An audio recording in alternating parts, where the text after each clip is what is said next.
It's the Awake Space Astrology podcast. I'm Laurie Rivers, your host, here to help you with some inspiration to get those aspirations out into the world. I got my double mics back.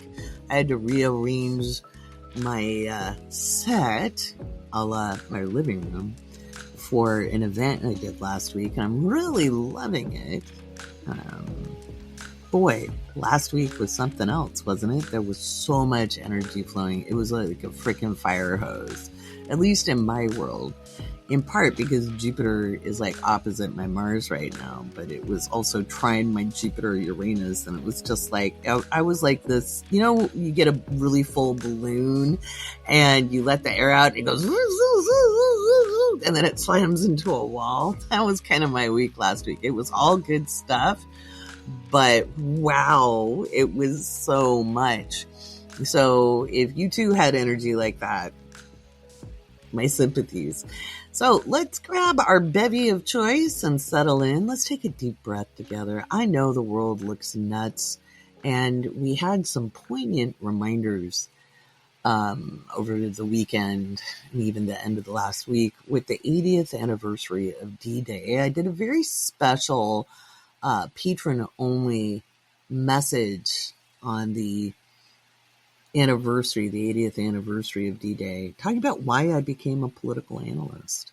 You know, everybody asked me, why did you become an astrologer? Because they're fascinated, but nobody asks me about why I became a political analyst. And seeing the Normandy beaches and the cemeteries in France is why.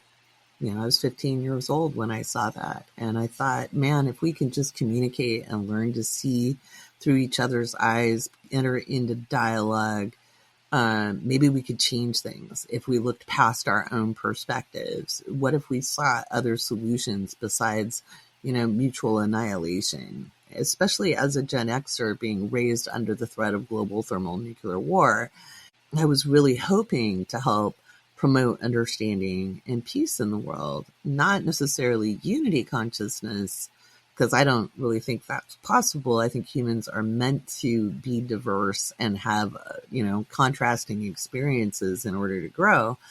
However, if we can come into a space and go, you know, what's our objective? What are we trying to get out of this? Where are we trying to go? And hear what the other person wants, we can get somewhere. And that's why I became a political analyst. And then I found out that governments don't want to do that. And balance of power politics, as foolish as they are, reigned supreme. So I went to the private sector. So if you've been wondering how this astrologer can give such accurate political predictions, it's because astrology is a framework and you can use any knowledge base that you have kind of as a plug and play for interpretation when you understand the foundations of astrology.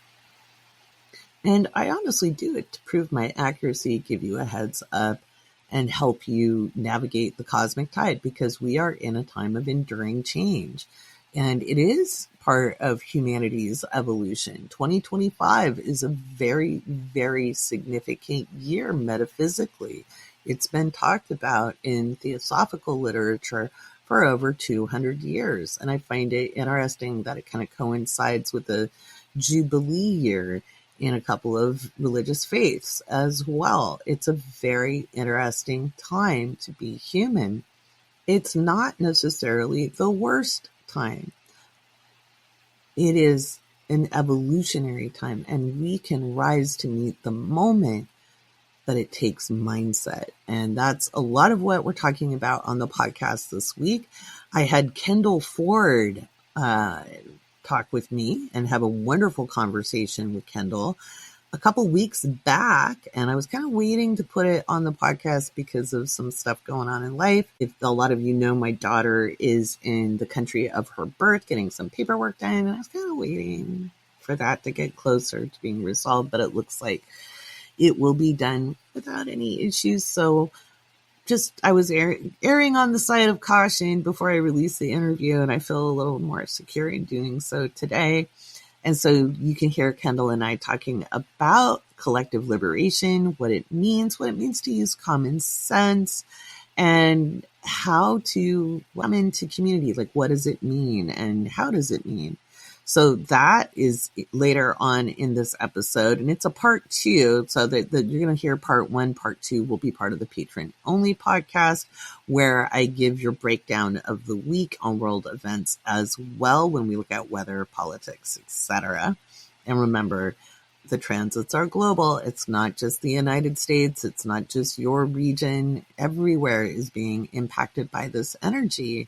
And the way we get through it is mindset and self-reflection and self-examination.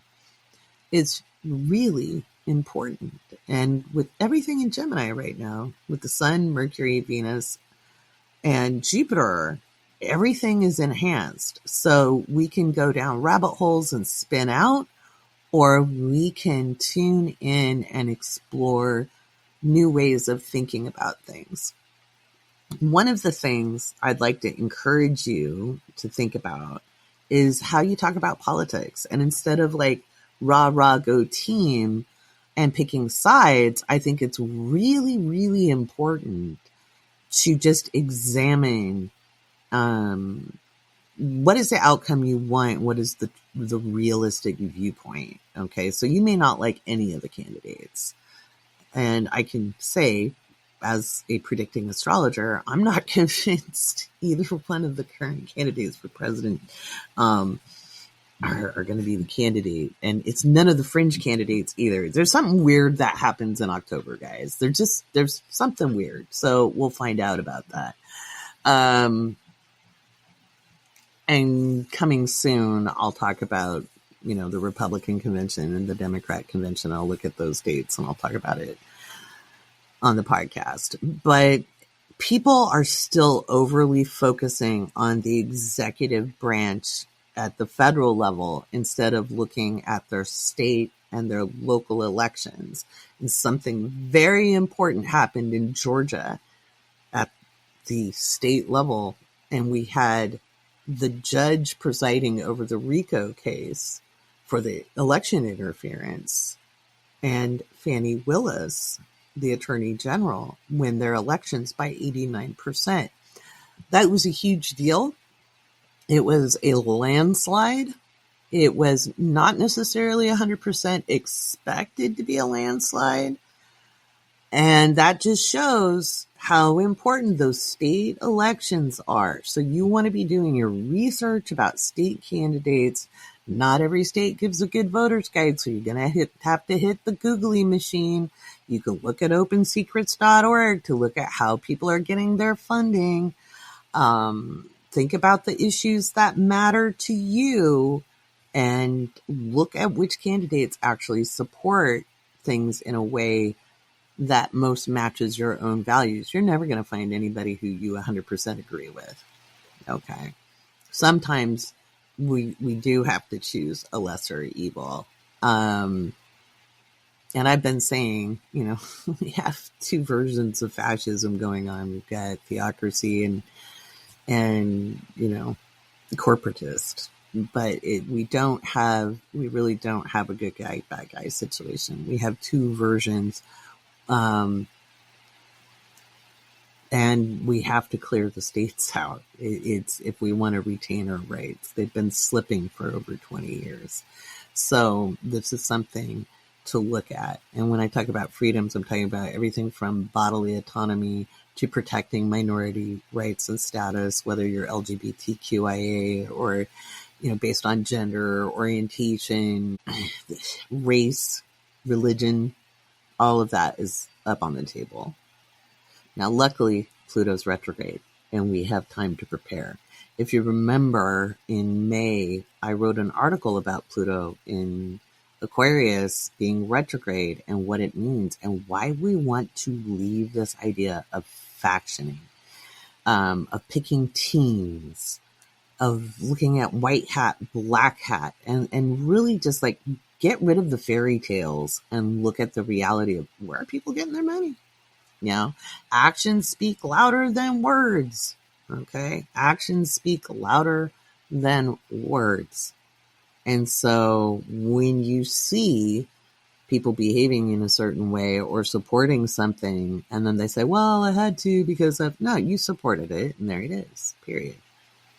So pay attention to that. So, before we get into patron shoutouts, and it's going to be a two-parter on the patron shoutouts because we've had so many people join the Awake Space Patreon supporting the podcast and the magazine. That is so exciting to me. The new tier, the astrology crew, has been fun. We've been having some really great discussions. I'm going to read some of the stuff from there as well because those questions have been fire. We're going to talk about mindset and what you can do with it with Venus, the Sun, Mercury, and Jupiter in Gemini. So that's what we're going to talk about next. All right, mindset. Mindset is really important. And I think a lot of times people misunderstand about a reframing of mindset and think that you either kind of all or nothing, positive or negative. And that's not really the point of a reframe. The reframe is it's not a swing from, down in the dumps and fully depressed to euphoria. You're going to bounce around like a rubber ball if you do it that way. And I talked about this last week about like, hey, what if it works? What if it does work? What if I can do this? Just asking questions with all of the energy in Gemini right now. It is a time to ask questions. And I think so many people have been penalized for asking questions. I notice, especially because we've been teaching to the test for over 30 years. Okay. But really seriously since 2001, 2002. And so anybody who's gone through the educational system who has been taught to the test, given information that you couldn't deviate from, there has been a control of curiosity. Like curiosity has not been fostered or encouraged. Critical thinking has not been fostered or encouraged. There's been right answer, wrong answer thinking, which is very dichotomous and really kind of impairs our ability to discern information about whether it's true or false, or in the middle, because there's a whole lot of things that don't quite fall. There's a lot of gray areas in life, and we miss a lot of nuance when we're all or nothing in our thinking. And one of the things I've noticed when people ask questions of people, they feel very threatened. So if you ask clarifying questions, people will suddenly feel not safe because they haven't been raised with dialogue, understanding that it's a give and take, a quid pro quo, an exploration of ideas. And it's been, I can have the right answer or I can have the wrong answer. And if I get the wrong answer, it can affect my permanent record, right? And if that resonates with you, take a deep breath.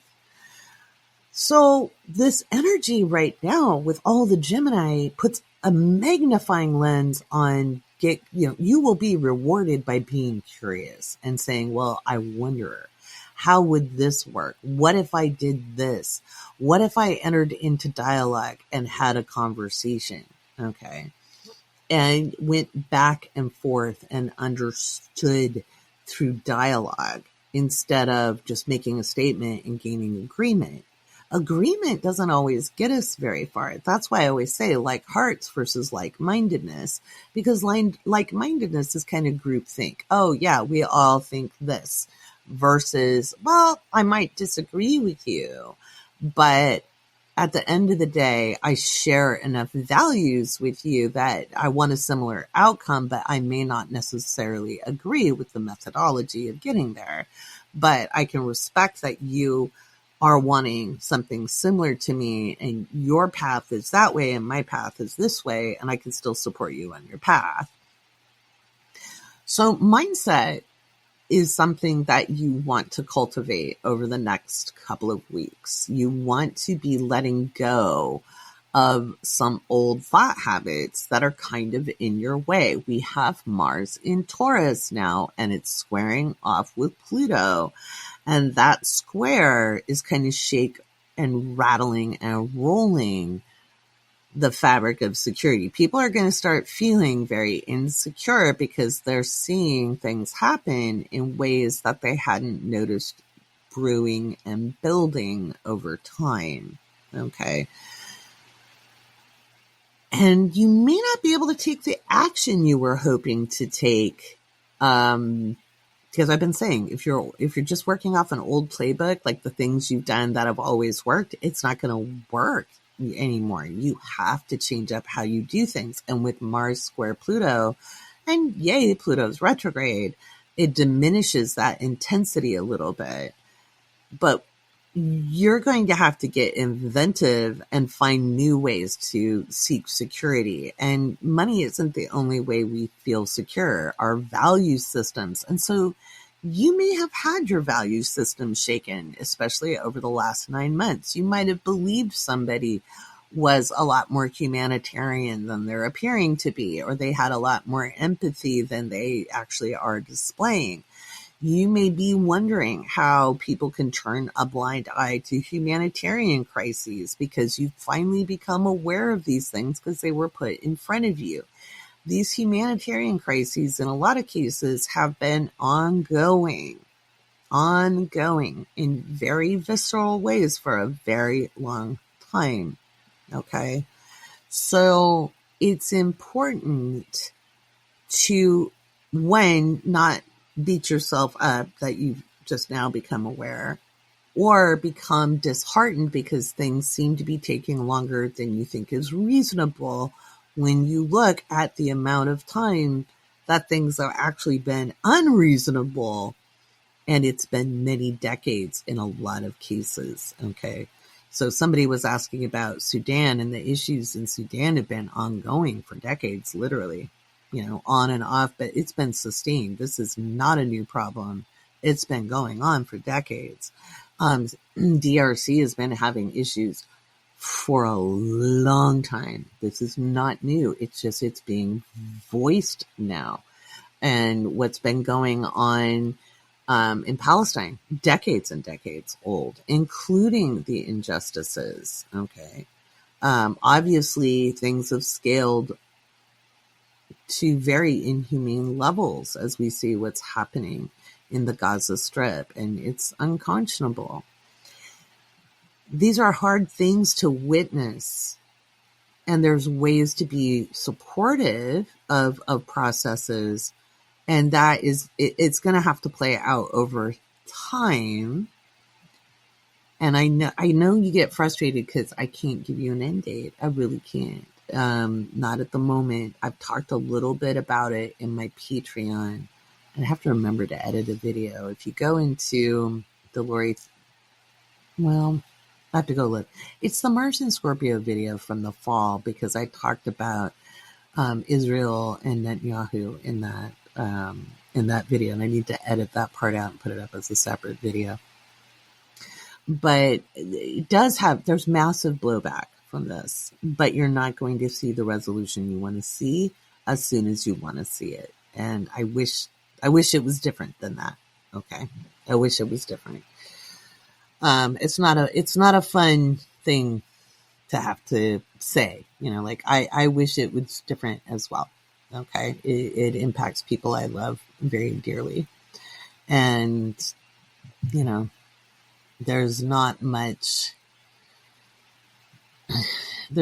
good news on that front as far as the situation for people who live in Gaza in the foreseeable future. It's, even if Netanyahu is taken out, and I firmly believe he will be, it doesn't mean things improve for people living on the ground.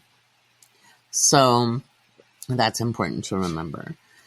For those of you who are wondering what's happening in Europe, Matilda and I did an event called What in the World? Those recordings are up in our Patreon shops. We did May, June, and July, and talked about what's coming up in October, although we're going to do a separate event on August 3rd, where we get you ready for the big energy of October, because that's kind of like the grand finale. As we end October of 2024, it's hugely explosive energy. And no, it's not global thermonuclear war, but there certainly is some massive events happening in climate, politics, potential, big bada booms going on. And we want to get people as ready for that as possible. So we'll be doing that event in August. But if you look at the video, for those of you who attended, if you go back and you review, or if you've got the downloaded videos from one or both events, then you're going to see that, like, right out of the gate, a lot of what we talked about is happening. And I had, for kind of moving into this week or so, Germany having some very unsettled politics. And I think we may see public protests and people out in the street and things getting very stabby very quickly, or people throwing hands in the street. We may see some violence in the streets in Germany coming up this week. I'll talk about that more in part 2 when I go through the headlines. Part 2 of the podcast, which you can check out by hitting the link in my bio and joining Patreon. If you're not a patron, if you are a patron, hold tight, you'll get that part 2. So, the mindset.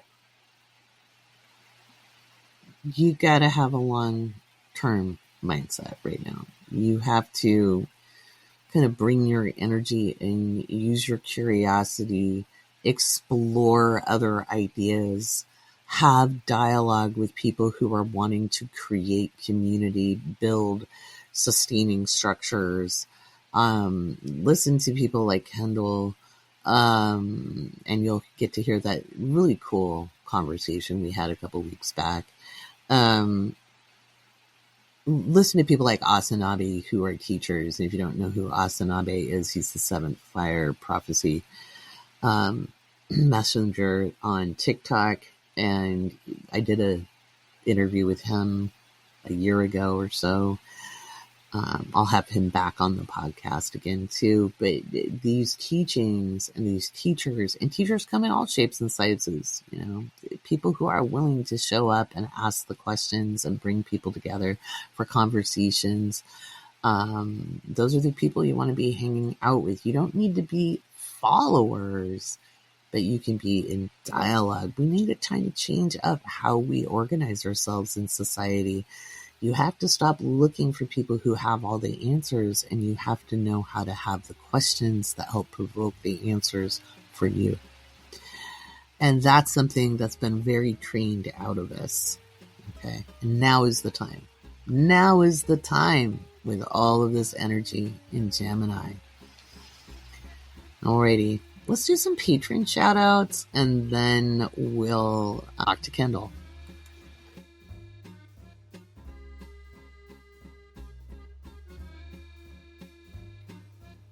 All right, you heard the music. It's time for some patron shout outs. All right, we're going to have to do this in 2 parts again. We've got Christina, Angela, Michelle, Bethany, Talitha, Thomas, Tracy, Completion, Aaron, Nicole, Taryn, Sandra, Christine, Tisha, Carrie Starr. I got it. I figured it out. Carrie Starr. Kat, Ann, Janessa, Van, Meredith, Melinda, Tracy, Mrs. Coach, Laura, Yari, Starlight, Katie, Claudia, Elena, Jen, Lori, Moira, Brianna, Maria, Lena, Beth, Kara, Amy, Jamie, Meredith, Laura, Krista, Steph, Lee, Emma, Albano, Jess, Stephanie, Cynthia, Sarah, Lois, Veronica, Sarah, Julie, Joanna, Kelly, Kim, Susie, Patrice, Holly, Debbie, Joseph, Sharon, Eric, Robin, Jackie, Ashley, Jessica, Julie, Kelly, Mary, Nancy, Christy, Lori, Mikey, Sarah, and Katie. All right, that's where we're going to leave off for the first round of patron shoutouts. Thank you so much for being our newest patrons. And your support makes this podcast possible. Without you, there is no podcast. There is no Awake Space Astrology magazine. And we have a new layout and some new series in there. I read those articles for your patron only podcast for the magazine tier and up. So you can listen to your story time if you haven't already, where I read the articles about the energy of June. I read through for the article by Kirsten, my best friend, Kirsten Soga, on muscle testing. She's offering a class on June 15th. I mentioned that in there. I also read the shadow work article for the series The Work, and explaining what shadow work is and how you can do so safely, and remembering that without light, there is no shadow, there is only darkness. So just some ways to navigate that healing process, as well as the astrology articles. So it's chock-a-block with information, and I think you'll enjoy that. I also changed the horoscopes and gave you some very practical advice on setting intentions for new moons, which we've already passed last week, but also a ceremony for each of the rising signs for the full moon. You can get that in the Awake Space Astrology magazine. For everybody else, you get your special content as well, especially political predictions. I make those for everybody in because I don't want to get trolled on TikTok and get community violations. So if I'm going to get trolled, I'm going to get paid. So that's up there as well. The astrology crew has been having fun, and I'll mention that in the second round of our patron shoutouts. But right now, let's go listen to the conversation with Kendall Ford as we talked about collective liberation.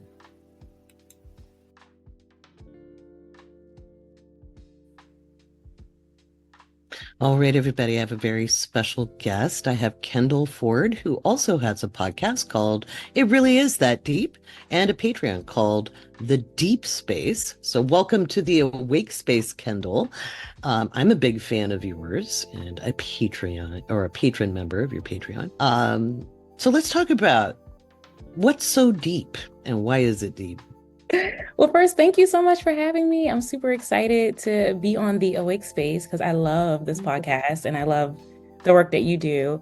But what's really that deep is life. We are meant to be these creatures with like depth and consciousness and emotions and beautiful flaws that sometimes we spill over onto each other. And we Yes. have been kind of socially conditioned to think that things happen in a vacuum and that they're not connected. And all of my life, because I am a deep thinker and I do look at things with like a critical eye and I want to learn, all of my life, I've heard, oh my goodness, Kendall, it is really not that deep. And so now at this season of my life, it felt very appropriate to call my podcast It Really Is That Deep, I because love that.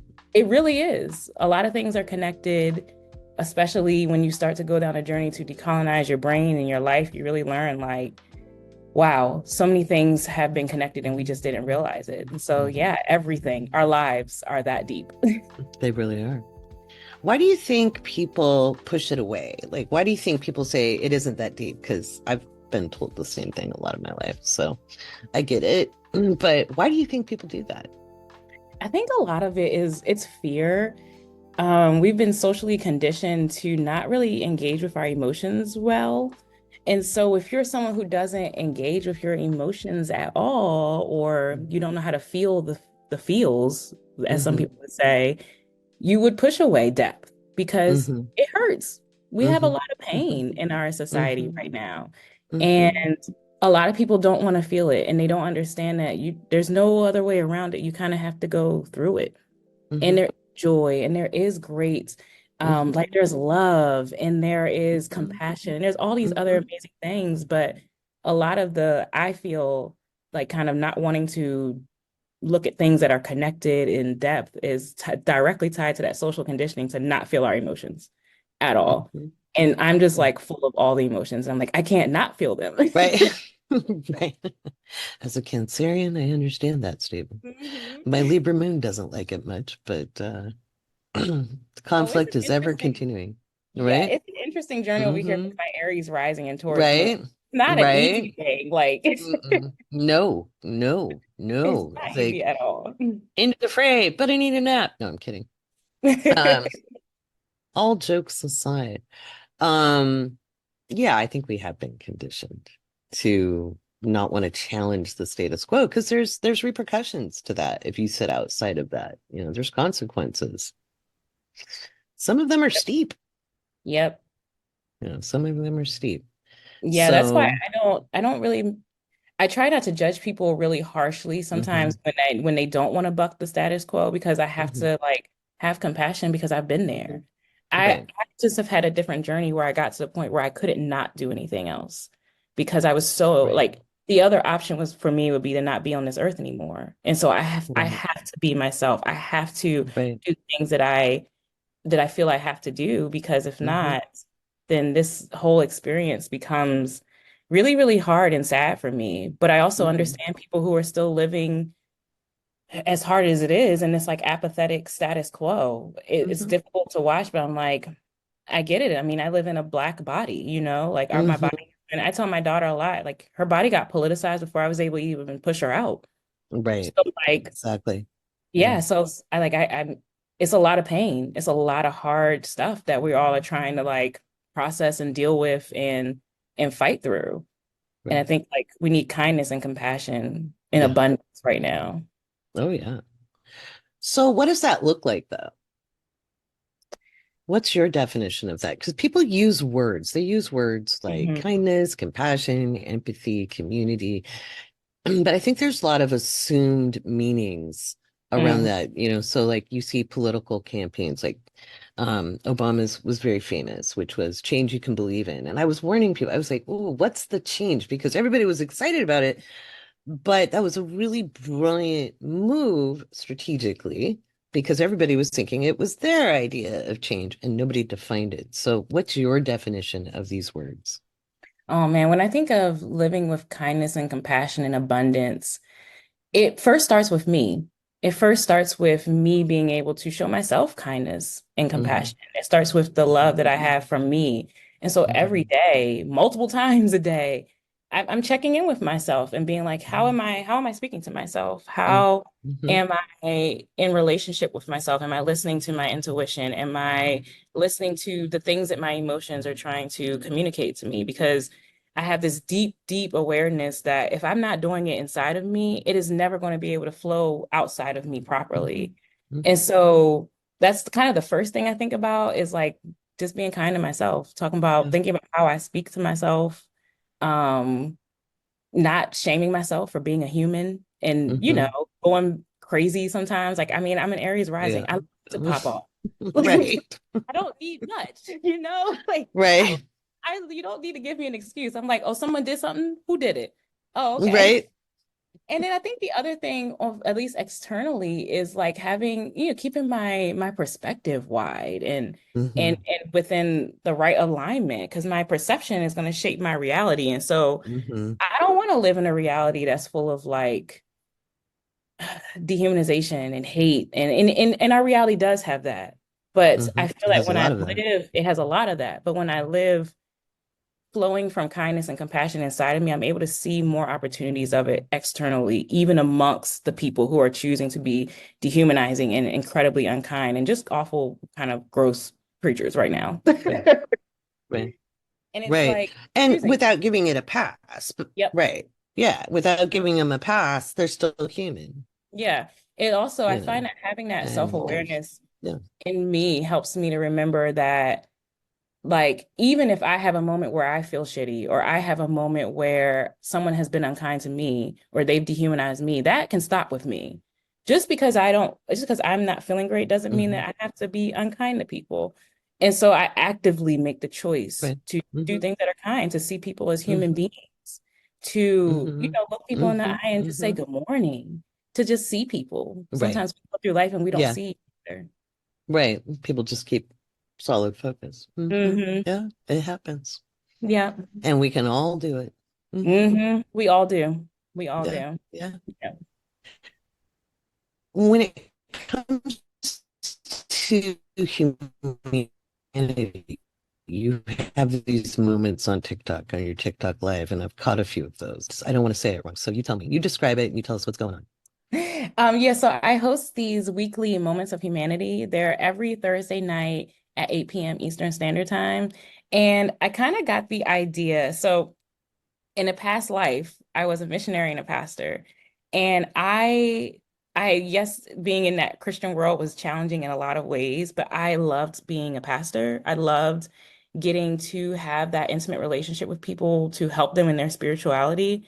I think that Hmm. we lost a lot of like that, like that's an honor. Like it is an honor to get the position to speak into people's spiritual existence here on Hmm. this in this life experience. And I loved getting that. I loved getting to help people to think deeper and all of that. And so in this new part of my season of life, I was trying to figure out, or really just like sitting with myself and thinking about the things that make me happy and the things Hmm. that bring me joy. And I love getting to speak to people. That's why I have a Hmm. podcast and why Hmm. I've done public speaking and all of that. And so my Aquarius sun was like, we need to bring in technology into this, obviously. And Hmm. so that's why I geek out over social media. And Hmm. I was like, okay, I'm going to try to bring a community space that gives us a moment to Hmm. just sit together and think about our humanity for an hour, Hmm. and we check in, we talk about the things that people are witnessing and feeling and experiencing, and then I share a little message and we like have a discussion, and it's becoming a really like amazing hour of my week that I really look I love forward to. that. Yeah, no, you create a very special space. You know, it's okay to have a shitty day. It's okay to have a good day. It's okay to be where you're at. It's okay to be who you are. I really, really, really love what you're creating. So guys, I'm going to put Kendall's TikTok handle in the show notes. Make sure you follow Kendall and you catch one of those. Um, it's a really nice check-in. Um, you've got in your Patreon, you're creating community. Hmm.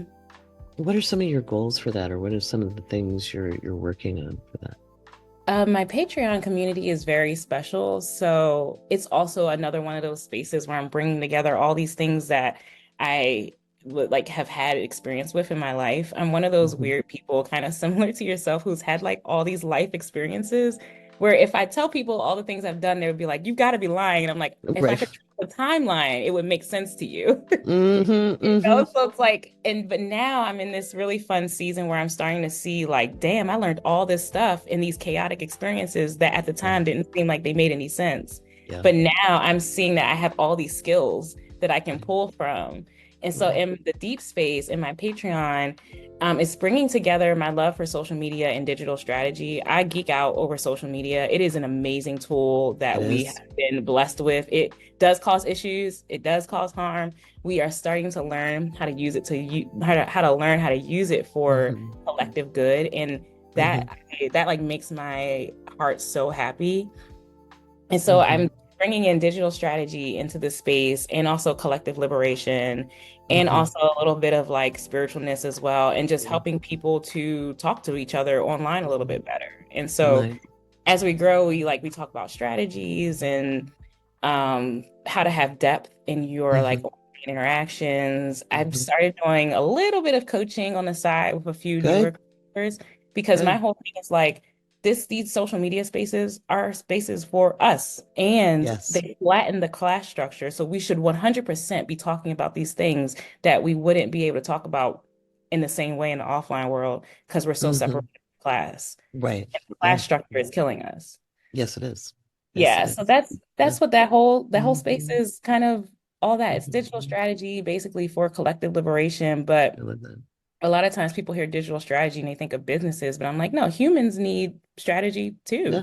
We Yeah. need a plan Yeah. too. If you're just a normal person who maybe wants to share Hmm. art online or something like that, Hmm. there should still be a plan in place for how Hmm. you show up in these spaces and how you Hmm. talk about things that matter, the things Right. that people hear. Yeah. Yeah. Well, and even the word business has been used to be divisive because it has negative connotations when it really is busyness. It Yep. is our busyness throughout the day. And oh, those business owners, which it's kind of like, it's better to be poor than to be rich when you come from the old theology because, it's a great way to control people, right?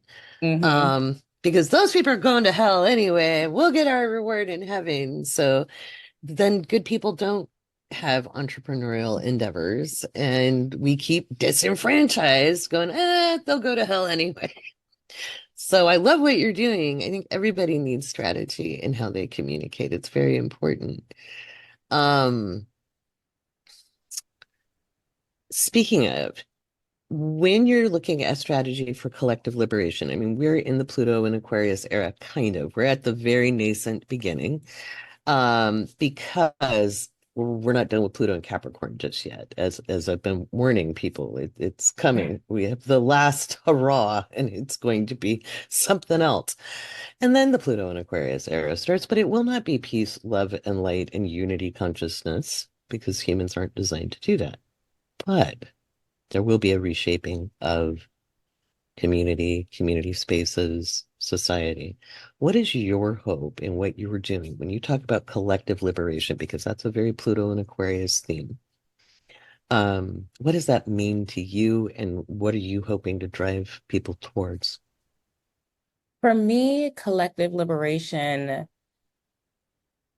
Well, one thing that I know about collective liberation is that it's not a destination, it's a journey for us, Hmm. and it's a long game. So I don't think that I know that I will see aspects of it in my lifetime, but I don't think I'll Hmm. see huge amounts of it in my lifetime because Hmm. Hmm. I understand how difficult it is to change people and therefore Hmm. change our society. That Hmm. doesn't deter me though for going after it with my whole entire heart because I believe in it 100%. Hmm. For me, it means living in a freer society. We have a lot Hmm. of structures in our society that keep us oppressed. We Hmm. oppress ourselves. Hmm. It especially it means us being able to free our minds, being Hmm. able to deconstruct what was put in there by just awful stinking thinking and Hmm. nasty ideologies that cause us a Hmm. lot of harm Hmm. and let people just be people again. Hmm. And I think Hmm. that we can start to see more and more collective liberation even before we get the policy changes that we need, Hmm. because honestly, screw those laws. Like, Right, right, like right. people and people we have, I'm allowed to make decisions about what feels Hmm. right to me and what feels more like healthier for my community. And so I'm already living in those mindsets before we even get the policy and the change and all that. I'm living in the mindsets of like we take care of each other Hmm. and we're a collective of people, and how I Hmm. live affects how you live, even though we live on two different sides of the United States, Absolutely. and we should care about Yeah, each other. And yeah. so the liberated part that I'm thinking about the most is definitely like liberating people's minds. Hmm. I want people to be able to see and have more of an understanding of why their lives are the way they are and what like policies or systems or thinking keeps them there so Hmm. that we can break that apart and be free and be Hmm. able to use our free will in a better way to let us just be a healthier collective of people. Right, right. It's funny, the evolutionary psychologists, and I'm probably going to go, I'm kind of fixated on them right now because I get fixated on things. They've been talking about humans don't really have free will. It's all a biological drive. Anyway, social and cultural conditioning are very, very strong, but you still have free will. You might own a hammer, but if you don't know how to use the hammer, you still own the hammer, you know. So free will is a tool that we have not been trained to use in many, many generations across the globe. This goes back to the Bronze Age. Gerda Lerner had a lot to say about this a long time ago. And they're proving it in archaeology, and anthropology. So your thoughts on that, how do you try to operate your free will? Like, let's dig into it a little bit. The first word that kind of pops into my mind is like, I just use my common sense. I don't, It's not that um, common. yeah. Yeah, That's a Taurus moon statement. I use my common sense. But what would be common sense to you? that's true. That human beings are human beings, Hmm. and like in creatures in life of the earth should be respected, that the planet should be respected. So I'm thinking of an example, Okay. and for people who don't know, I live in Baltimore, and a few months ago we had the Key Bridge collapse when the ship hit it. And what is coming out now on the media here and all over social media is that for the past almost 2 months, the crew for that ship has been stuck on the ship. None of us that live here knew that. Oh my God. And they are not allowed to Oh, leave. And not only are they not allowed to leave, they took their cell phones because it's an FBI investigation. Yes. oh So my when I think God. of us being a more liberated society would mean that we have access to our brains in a way that tells us that's not a good way to treat one another. Period. We Mm-hmm. should Mm-hmm. not leave Mm-hmm. human beings on a ship No. by themselves and take their access to outside community. Like they need a house and like a place to sleep and that's safe Yeah. with like, like with food and stuff. Like we have plenty of vacant houses here. We have plenty Mm-hmm. of luxury apartment buildings that no one here can afford to rent because they're not Right. paying us a fair and living wage. So why would we not want to put them somewhere else? Yeah. Being, like being able to use our minds so that we can think like this system is this procedure or this system doesn't make any sense. And it's super unkind and dehumanizing. So I'm going to use my Right. brain and work above that. I almost think about Mm-hmm. myself Mm-hmm. operating above these Mm-hmm. systems because I am learning to have more access to my own mind and agency Mm-hmm. to figure out what the Mm-hmm. hell is a good decision. I don't want to base what is a good decision Mm-hmm. off Mm-hmm. Mm-hmm. what these laws say when we know that these laws are racist and oppressive. Mm-hmm. I want to be able Right. to operate above that so that I Mm-hmm. can do things that human beings like that creatures of this earth need. Like, Right. Right. like Right. give people housing when they need it, so they don't have to sleep on the street. Yeah, the basics that people need: food, water, Yeah. shelter. Yeah. Yeah, and that's just the Yeah. best example that I could think of because I've been thinking about that so much since I was That's a reading about lot. it last night. Yeah. I cannot believe they did that. They should be making that company put them up in housing and No, taking responsibility. Mm, nope. They've left that's, them on the ship for 7 weeks now. And no one knew, and because they have no way to communicate with us. And it's oh like, my God. I see it every day. I see it every day in our Yeah. school system. I've actually had to Yeah. just move my daughter from the school system here to homeschool her because like she was getting in trouble for things like looking out the window. Why is that something Yeah. we would, want to punish a child for? Why would we want to punish anyone that for that?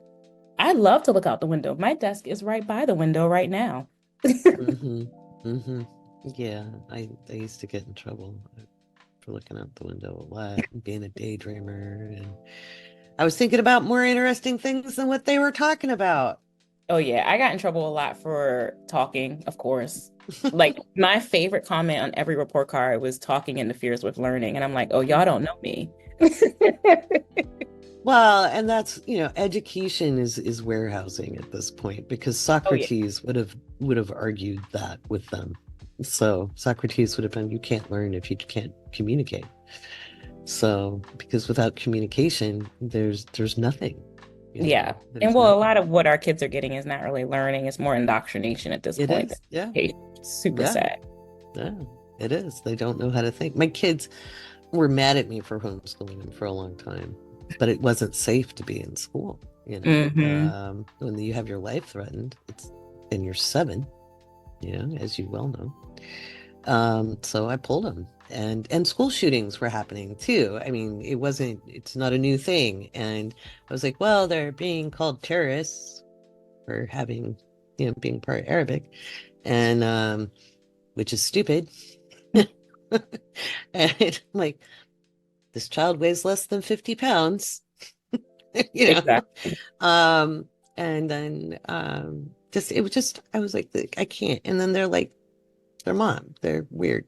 So, and they embrace their weird. And today they're like, because they're 20, almost 28, and they're and 30. And Hmm. they're like, you taught us how to think. That, on one hand, that's great. Thank you. But screw you, because it's hard to deal with the world, because different forms of communication style, different problem solving skills. And then they had to meet a world that doesn't operate that way. And they Hmm. were like, what do you mean? And so it can be very, very interesting um, for them to deal with perceptions. But luckily, your daughter is older than they were because they were really young. Yeah, So, she's 13, so pulling her out of school was hard, but she had a little more like understanding of why hmm she was getting hmm pulled out of school, and also even just the act of pulling her out of school, people were like, "You're gonna pull her in the middle of the year." I was like, "Hey, yeah, The yeah, amount of pushback you get from making a logical choice for your family and the mm-hmm, needs of your family. yeah, And it comes from did you find that came from interesting spaces? yep." Like, hmm And support came from surprising spaces, like great spaces, but also the some of the hmm comments. I was just like, especially from people from my own community. I mean, people here, Black and hmm brown people here in Baltimore, hmm who we hmm are strategically and on purpose disenfranchised by our school system. Then to hmm hear me leave the school system, we're like, what? What are you hmm gonna do? And I'm like, we'll figure it out. I've had teachers stare at me like I have eight heads when I tell them that I care more about my daughter's humanity than I do about her education because I know that they're not hmm getting it. She's not getting an education there. And even in the time that she's been out of school, like she's learned so much already that she wouldn't have had access to in the school hmm building. And then so it's like I have to let my mind and my intuition hmm operate above these systems because hmm they're not here to protect us or serve us in any way. No, no. And they've been designed not to. Yeah. Really, especially in the last, I mean, it's never been safe to be a human being. There's never been a time on the planet where it was rosy. There's no golden age. But in the last 40 years, the slow roll of fascism, and I always say we've got two brands. You can have a theocracy or you can have fascism light. It's all fascism. Hmm. Um, it's been insidious. Very much. Um, so I love that teaching people to radically accept themselves, radically love themselves, radically joining community spaces wherever they feel like, and to move through spaces because we grow and we evolve and we Yep. change. That's powerful. That's a great antidote. It's a little dangerous. How do you approach it in the face of danger? I don't know. Well, like it is dangerous because like helping people to free their minds. Oh my goodness. God forbid. Hmm Um, I think I just ignore it because it's dumb, honestly. I think I Right, just don't put I don't really put a lot of my focus on like the quote unquote dangerous part of right. it. I put my focus on what I love. And hmm I do love people, even though Yeah. a good portion of them like, get on my damn nerves. Oh, yeah. Well, being I human is messy. hell yeah.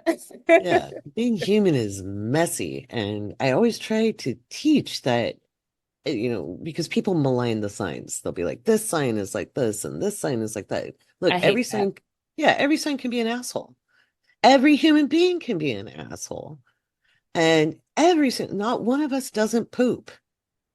And I think one of the ways I've seen things work out in my lifetime, and I'd love to hear your perspective, is one of the ways we oppress ourselves is it's like with celebrity culture, deifying people, like this person, and we do that with parents as well. We don't really see them as human until we're like in our like mid 30s, maybe sometimes, that, how dare this person? They're human Hmm. and fallible. So how do you work with people on that?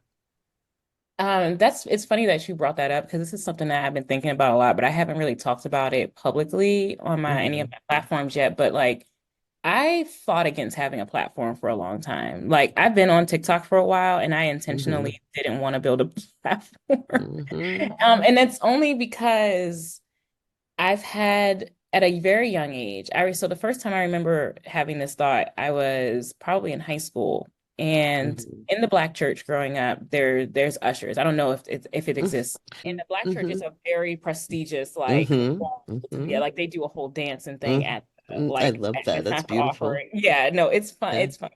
So when I was growing up and I was in the Black church, there was a point where I was the head of the usher board for like the teenagers. And I am a natural leader, so I have found myself like in leadership positions, and I was excited to be leading, like my friends and getting to like plan events and things like that. Mm-hmm. What I witnessed though was getting put on a pedestal and watching some of my humanity get stripped away. And Mm-hmm. it's the first time I realized, like, oh, when you get pushed up in this society, people Mm-hmm. like they were shocked if I made a mistake. They Mm-hmm. were shocked if I like, and I was just like, I'm a human being. And Mm-hmm. so when I got pregnant at 19, there were a lot of people who were like, Mm. she's never been a leader and all this. And this was like, I'm a human.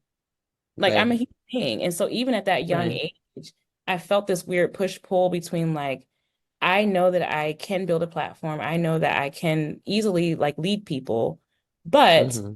I don't want to experience that like getting put up and then becoming your God. That's not what I am. That's never Mm-hmm. what I will Mm-hmm. be. And I will always let you down because I'm a human being. Mm-hmm.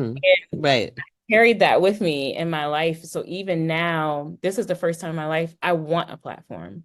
And I have started to Mm-hmm. feel that part of me that was afraid of having the Mm. audience kind of had like almost lift me up in as like a deity. It is a fear that is still Yeah. there, but I work through it by just being human Well, and reminding people that like y'all, like right. I'm gonna make mistakes. I'm gonna fumble my words. I'm probably gonna say something one day. You're gonna be like, Right. oh, that's a weird take because I'm a human being. Mm-hmm. And so Yeah. I to show that. Because you're I human. try, Yeah. yeah, and I try to even keep that belief Mm-hmm. in me, remind myself that like you said, I still poop.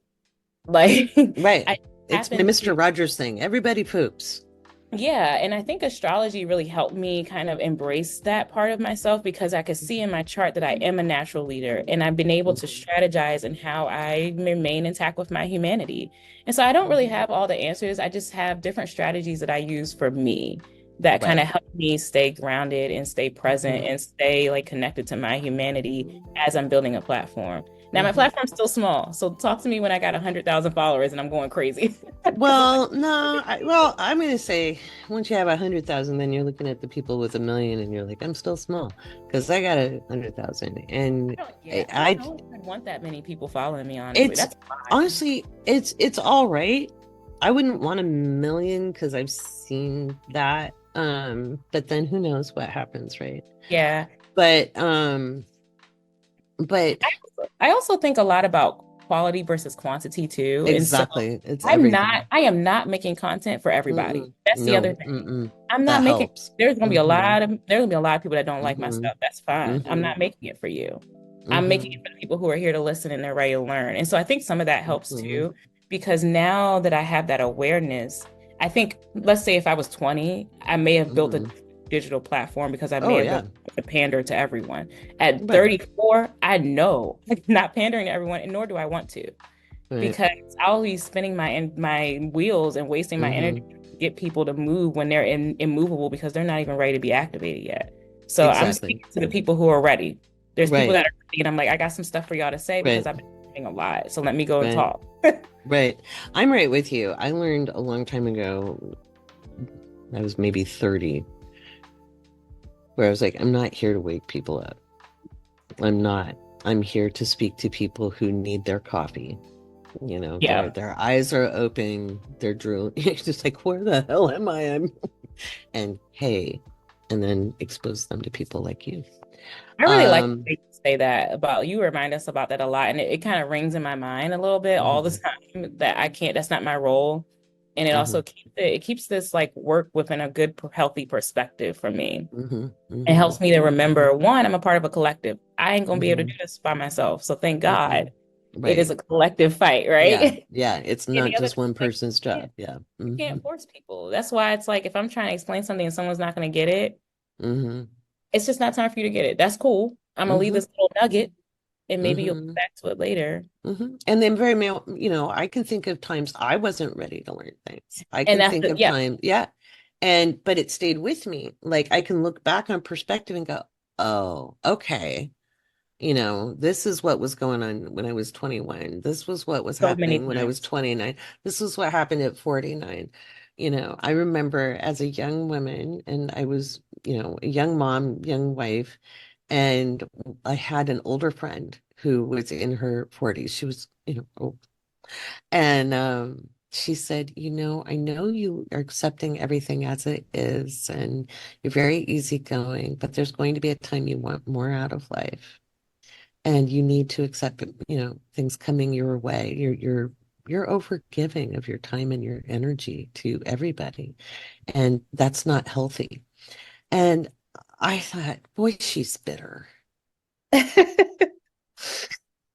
Then in my 40s, I was like, God, she was right, boy. And sometimes you just have to get there, That's now I'll be 55 this year. I didn't think I'd live to be this old. But B, there's a different perspective on things.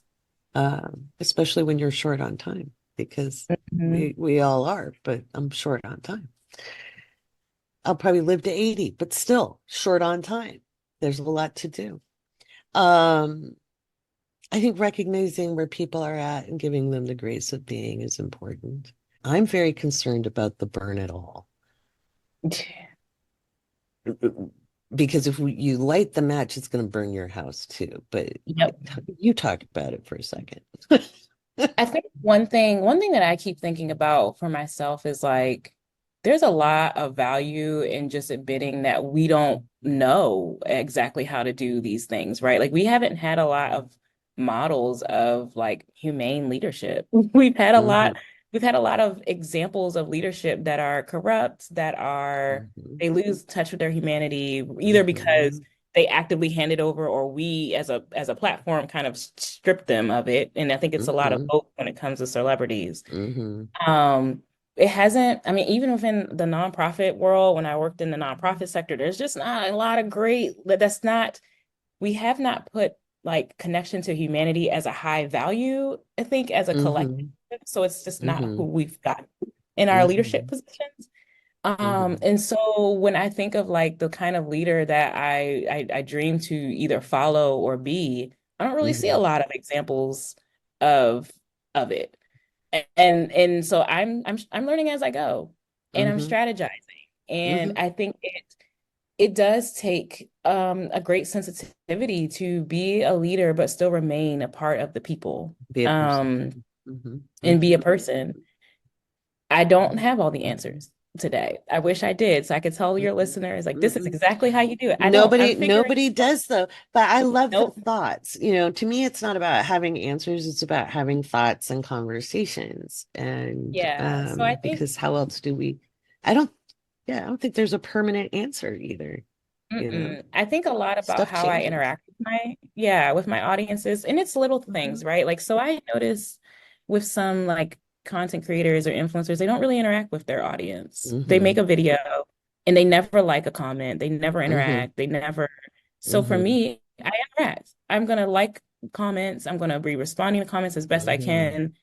I Hmm. engagement is very important to me Hmm. because I want people who follow Hmm. me either on TikTok or Instagram or whatever to Hmm. know that like I don't think I'm better than someone just because I have thousands of followers. Like Right.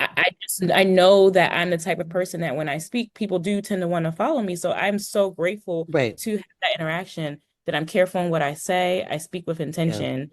And I want them Yeah. to know that like, I want them here. So I interact with Yeah. them.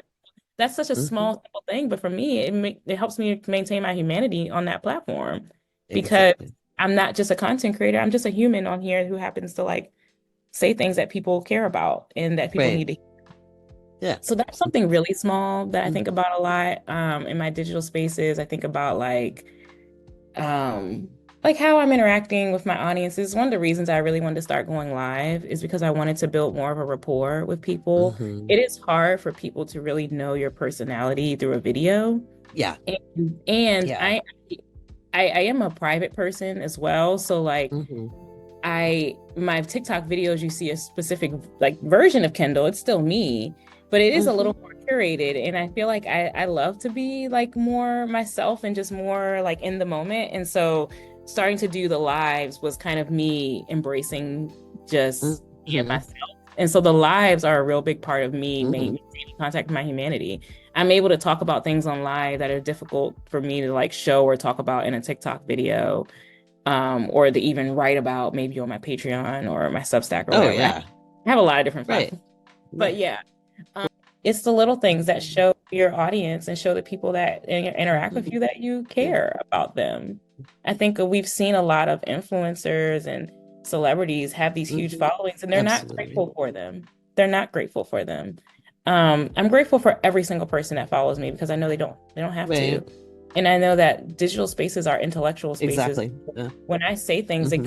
it can go to a very deep place in someone's psyche. So I know that like Hmm. that's an honor. It's an Yeah, honor absolutely. Yeah, to get it to is. walk beside someone as they Absolutely. figure out who they are and figure out their Hmm. spirituality. I just left you on a cliffhanger. We talk about so much more. We have another 20 minutes of audio from that interview with Kendall.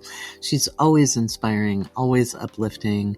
If you can get a chance to tune into Kendall's TikTok lives, where it's just a space to share humanity, I really, really suggest that you do. Kendall really has it going on in holding space for people and talking about collective liberation. As you can tell, very thoughtful person with an amazing range of life experiences. Speaking about life experiences, in part 2 of the interview, you'll hear about Kendall's life-changing events of 2020 when she was in Ethiopia and had to leave very abruptly due to COVID, and how that experience in Ethiopia really changed her mindset around what community is and how she brought that with her, even though she wasn't ready to return to the United States, but how she brings that in to her community activism and her inviting people into community spaces. So that conversation is in part 2 of this episode that is now will be up on Patreon later this week. All right. Alrighty, we're gonna pick it back up. We're going to be thanking more patrons for sponsoring the podcast and the magazine. We're thanking Danielle, Layla, Jeremy, Gail, Patricia, Dee Dee Capone, Kevin, Katrina, Lenora, a furry woodland creature, Shane, the psychic medium Diana, Haley, Kristen, Julie, Jonathan, Sarah, Leslie, Kate, Judith Resists, Robin, Heather, Sherry, Chris, Lindsay, Lisa, Melody, Desiree, Evan, Julie, Sharon, Lisa, Amanda, Bree, Greta, Jennifer, Caitlin, Carrie, April, Amy, Ray, Marissa, Jessica, Saul, Michelle, Stephanie, Kelly, and Sue. And I was talking about, in the first patron shout out, I was talking about the astrology crew. That's one of our newest tiers. And it is taking in the planet of the month. I've closed down. So if you're in the planet of the month, stay in the planet of the month. We're still fulfilling that. The planet library is accessible for the astrology crew. And next year, we'll make the houses available as a library. I'm still fulfilling the planet of the month obligation. This month, we're looking at the 6th house. Um, but you can study the planets in the signs through the library as a astrology crew member. And we had some great questions come up. So Shelby asks, I'm curious about Jupiter transiting my Mars. It's now separating. How long does that kind of energy burst last? I definitely felt the effects of it since it changed signs, and it's been awesome. I said out to about 8 degrees, which is true. You're going to feel it until it moves on by 8 degrees. That's by transit, by the way. So this person's natal Mars is being transited by Jupiter in Gemini. And even though it can be very strong when a planet lands on one of your natal placements, you're going to feel the impact of that as it moves towards it and as it moves away from it for quite some time, depending on the planet. And let's see. And then Another member, Maverick, asks, with a Neptune transit to a personal placement, when do you start feeling that? Once Neptune enters Aries next year, it'll be entering an approaching conjunction with my Mars at 7 degrees. Will I begin to feel that or notice that approaching conjunction being reflected in my life at that far out? I was thinking about how natally I have these placements. So, and I'm just not mentioning those for privacy's sake. So I was musing on how this upcoming conjunction between transiting Neptune and my natal Venus Mars kind of feels like a new beginning, like I was born with their energies conflicting each other.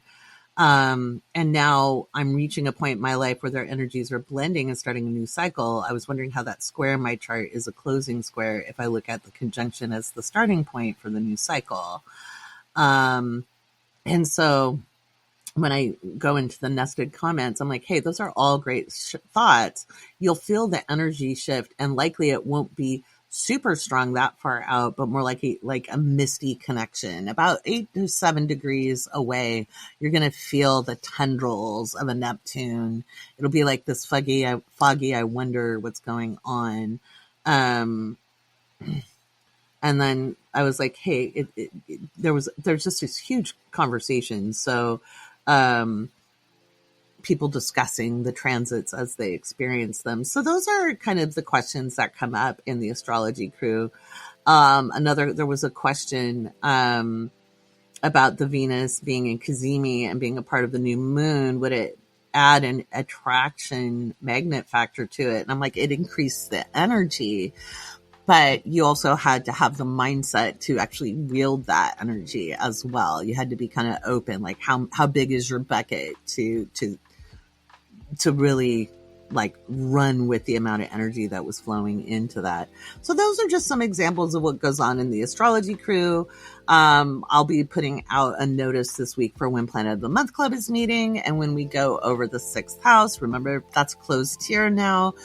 But we will continue to meet throughout the rest of 2024 and build up that library for the astrology crew to use as it goes on. Again, all of the planetary videos are available for study and use, and it'd be a great use of your time to ask questions about those in the astrology crew. For the people wanting to take astrology to the next level, we have Cosmic Surfers, and this is where I can help you understand more about what you want to do with the astrology, get into deeper subject matter, and we'll be looking at doing some professional development courses later this year. So, how do you navigate these crunchy times? I haven't said crunchy in a long time. And it is crunchy. It is challenging. Life is sometimes. I think sometimes we think when we have a problem that we think it's some kind of moral failure, and that's in part due to Calvinism, which you can do a whole research project on that. But Calvinism very much plays a huge role in American thinking of like, if something bad happens to you, you're the unfavored, certainly in the evangelical movement, it plays a huge role in, those who do good are blessed by God. And obviously you must be a sinner if bad things happen to you. So when we get sick, when we're dealing with challenges, job losses, bad economic times, failed relationships, failed parenting moments, we overly judge ourselves because of this prevailing thought form in especially American culture. And it's dangerous and it's damning. Okay.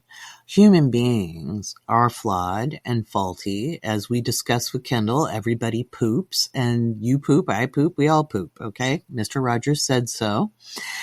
And I go to that level of sophomoric humor to just illustrate the point that it isn't about a pass for bad behavior or abusive behavior or any of that, but it is to illustrate a point that we over deify people and hold people, including ourselves, at such arbitrary standards that we lose sight of each other's humanity. And human beings are variable in their expression of consciousness. And instead of looking outside of yourself and looking for who can rescue, who can blame, who can you blame, who can you seek refuge with, learning to radically accept yourself, radically see yourself in a new light, a different light, to look at your strengths instead of your weaknesses. This isn't about being egotistical, folks. This is about undoing the extreme detrimental impact of societal programming, whether it came from education, whether it came from social cultural programs, whether it came from family patterns. It doesn't really matter where it came from. Okay. Deconstruction starts within. We can't make changes in the outer world until we make those changes in the inner world. And Mars square Pluto is really going to force us to take a step back. It's going to be hard to get stuff done this week. Mars in Taurus likes to plod along methodically. It likes to get things done step by step. It doesn't like to rush. It's not lazy. It's deliberate. Now, Mars in Taurus also doesn't like to do what it doesn't like to do, which is why it gets labeled lazy, because it's very hard to force a Mars in Taurus to do anything they don't want to do. Nothing. There isn't enough money or punishment or reward in the world to make somebody with a Mars in Taurus do something they do not want to do. They will drag it out. They have to relate it into something, like maybe they don't like taking the garbage out, but they'll do it because they like a clean house. Okay. They can find ways to make themselves do it. But if they're really not into it, they'll be like, nah, pass. Not interested. Don't want it. Ain't doing it. So Mars in Taurus right now is squaring off with Pluto in Aquarius, which is retrograde. And this square is going to cause some impasse when it comes to taking action. Now, that square's not going to last forever, but you might find that as you try to push forward, because when Taurus Mars does want to do something, it's like a bull in a china shop. It's just going to barrel through and use its size or its determination or its girth to move through. And Pluto is squaring off saying, nah, figure out a new playbook. And what do I mean by a new playbook? Well, if you've always gotten jobs doing X, Y, and Z, that's probably not going to work this way this time. If you've gotten your way through ultimatum, the ultimatums aren't going to work. We're going to see this on the world stage as well. We're already seeing, people saying, whoa, we're going to have elections. I don't think these elections in Europe are going to pan out the way the leadership wants them to. So I think we're in some very interesting times in the EU and in France, the United Kingdom, Germany. I think we're going to, we've already seen weird stuff going on in Italy, Greece is probably going to be acting up as well. And Spain is kind of doing it. Spain is always interesting. If you look back historically, Spain kind of goes off and does its own thing. It's like, I'm going to go do me. For good or for ill. It'll be just like, all right, you're going that way, we're going this way. So Marine Le Pen's far right party won a big, they just kicked Macron's party in the tuchus. And it's a very ultra right wing group. Let's see. So elections would be called for June 30th. Oh, that's better. I thought I heard the 20th and I was like, are you kidding? On the solstice, please. But June 30th with a second round of votes on July 7th.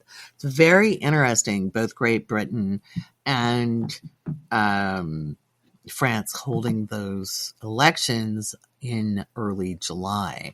Let's go to my handy dandy 2024 year ahead presentation that I did. And if you're a patron, you can find that in the Patreon shop. You can just download that paid patron, because you can join the Patreon for free. You don't get perks and what have you, but you do get notifications and the occasional article.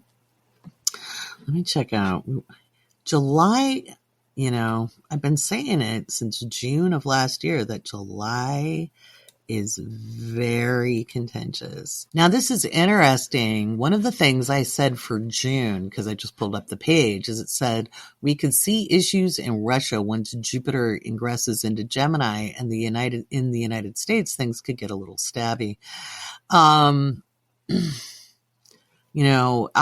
Russia said it could defeat us without the use of traditional nuclear weapons. Recently Putin spoke out, and I thought that was interesting timing that Russia would speak up. Plus they've moved a fleet into the Caribbean for war games, and that was interesting. I also wrote, and this is from last year. Okay. So I do this year ahead every year. I've got the 2025 one. I'm working on it now, because we're doing that on June 22nd. So patrons, stay tuned. You'll get another little discount. Increase in hacking, discussion of missile defense systems, and an expansion of regional conflicts. This is global. Push against social media continues, and there could be accidental issues with servers and internet cables. I think that'll continue through this month. I think some of that, we might even see that this week with Mars in Taurus squaring off with Pluto in Aquarius. And that could include satellites and things. And then we'll see grassroots and popular movements continue to grow. And so I think we're going to see people out in the streets. Talked a little bit about that at the beginning of the show. But let's look at July.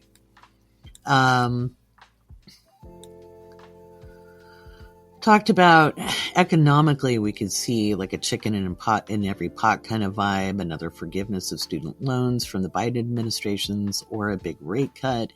The economy might suddenly stabilize, or we could see or on the flip side, we could see more economic turmoil. But whatever happens, just be cautious of any promises for better economic days. We'll see a big event the second week of July. It could be a time of mass violence or a natural disaster, or more than one event globally. Okay. And it could also be like a big, mass event at the Olympics in France. So July 14th is Bastille Day in France. So there could be the need for heightened security. There could be a lot going on there.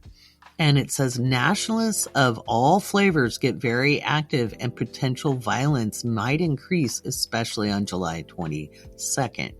Legal matters become the focus and could see important people under legal strain. So nationalists are the far right. So I wrote about that last year in 2023 for 2024. Pluto in Aquarius is not the love and light everybody wants it to be. It is about a restructuring of society. And it can be authoritarian, enforced conformity. And we're going to have to wrest democracy, if that's what we're going to call it, or at least social liberation ourselves. We're going to have to do that. So how do we do it on the inside? You're like, Laurie, this isn't making me feel better. I'm like, I know. We have to be very careful of the media spin. We have to not become mentally and emotionally defeated. These are programs that push us to feel disempowered. And so looking at what you can do, so you're one person, there's only so much you can do. And Kendall and I talked about that. It's more than a one-person job. We can't force other people to be in agreement with us. So we have to find common ground. What matters? What matters more? Okay. What matters more? And that is where we have to get. You might have to make unlikely friendships with people who have a common aim. You may not agree on all the details. A good friendship doesn't require total agreement. It requires shared values. And that can be boiled down to the basics. Like, do you believe everybody deserves clean water to drink? Yeah. Okay. You might differ on how it happens. Okay. So finding common ground is very, very important in these times. Asking yourself questions, using this Gemini energy instead of spinning out of control on worst case scenarios and catastrophizing, like, what if, spinning it the other direction. What would be good strategies to use? What did the French resistance do? How did people prepare with connections? What kind of language can we speak? And what kind of symbols can we use that are less obvious? How can we be a little more low key and build strength ahead of any possible problems?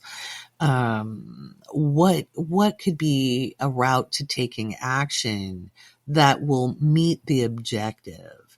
These are all things we need to think about. Okay, these are all things we need to think about. Well, we have Venus and Gemini because she'll bring us answers. Okay. And if your old playbook isn't working, if you're trying to push through and everything's falling apart, here's my best advice. Stop. Just stop. Stop pushing. Stop trying to force something to happen. If it's not working, just stop. Because when we have a square, it's always about decisions. Okay. When we're looking at transits, it's decision. That frustration creates a third option. So if option A and option B are not working and you're at an impasse, there has to be a new solution. There's always a solution, but it might take some innovation to do it. It might take some push and pull. Okay. Because we've got Mars in Taurus for the next 6 weeks. And I just kind of want to see what it looks like on the 7th. That's 2025. See, I've got all my chart software set to 2025 because I'm getting the 2025 ready. July 7th.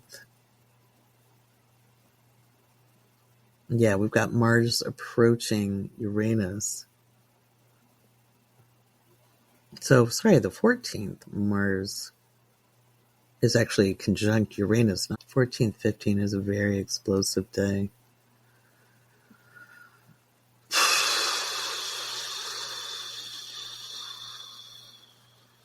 It's very explosive. So, as we look at that,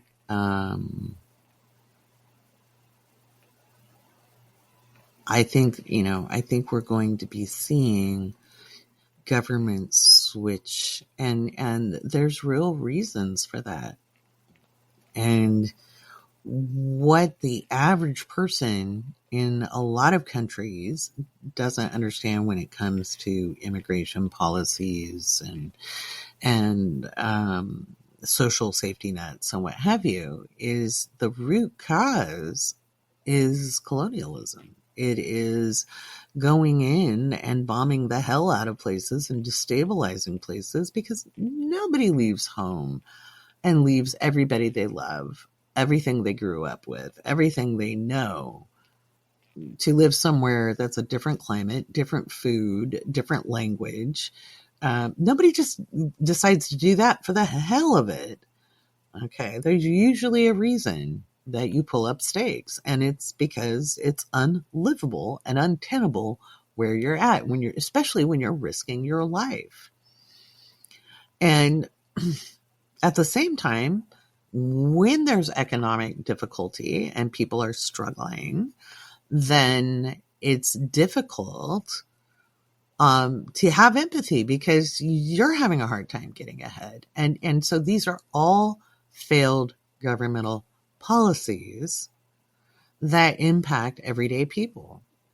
And so people have to start looking for solutions instead of playing teams. But they're going to continue to play teams. We're going to continue to have factions. The more you can divest yourself of factionism and invest in community spaces and making sure it's equal and fair for all involved, the more things are going to work out. Otherwise, you're going to be at an impasse. And you've got to do that kind of inside of yourself. You got to be fair to you, too. You can't overextend yourself. You can't wear yourself out emotionally and physically, or you won't have anything to give. And I know a lot of you listening are givers. Okay. So I just want to remind you, with Pluto retrograde, we have time to prepare. And beyond preparing food, fresh water, and I have been insisting on, get water supplies, that you can store safely. And even having water filters, they don't get everything, but if you can get the camping ones, that might be useful. Because there's going to be some major events. July, August, September, and then the grand finale with Mars opposite Pluto in October, late October. It's very, very volatile, weather-wise, politically. And so you're not going to be able to ground in your traditional ways this week. You have to unground and reground in a new way. If you used to sit and veg out and watch TV or chill out, listen to music or have a gummy and eat brownies or whatever, none of that is going to ground you the way it used to. None of that's going to relax you the way it used to. The playbook isn't going to work, which means you have to build a new one. So be open to doing something differently. Follow the energy. Follow what is working.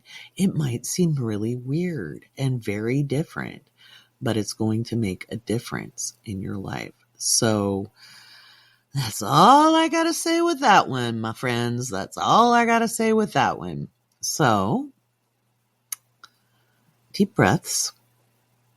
Have another cup of tea, a little matcha. Do you need that second cup of coffee, though? That's always a question I ask myself. Do I need that cup of coffee, or should I switch over to tea, or maybe some lemonade, or just some water? Stay hydrated this week, my friends. And you can catch part 2 where I go through what's up in the headlines and the second part of Kendall's interview for patrons, where you can hear about her extraordinary journey back to the United States and what she experienced and how that shaped her perception of community. You hear that in part 2 later this week in the Patreon. And you can check all that out in the show notes. You can find Kendall's TikTok and her Patreon link and her podcast. All that fun stuff in the show notes. Make sure you check that out. Talk to you next week.